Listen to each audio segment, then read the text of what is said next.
Now let's take a much closer look at these individual models.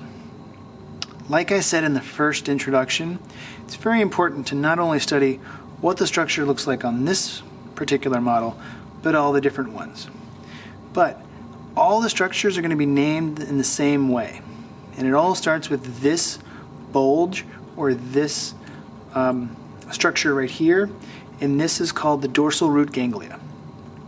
Once you find the dorsal root ganglia, you'll be able to find what is the back and what is the front, because the dorsal root ganglia goes to the dorsal side or the posterior side of the spinal cord.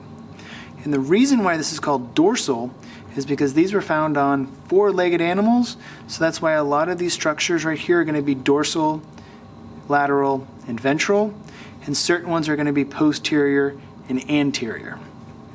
So starting here, the dorsal root ganglia goes into this dark structure right here, and this is called the dorsal horn. It's got a lateral horn right here and a ventral horn. Because this structure is the same as that, dorsal horn, lateral horn, ventral horn. Then you have these white structures, or the white parts right here. Dorsal column,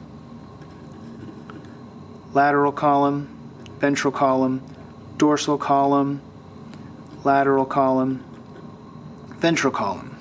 Then I said there was anterior and posterior structures. This little structure right here that kind of goes in there, this little indentation, is the posterior median sulcus, and this structure right here is the anterior median fissure. Those are all the structures on this model. Now the difficult part is, can I determine what it looks like on other models? So here you see the dorsal root ganglia going to the dorsal side.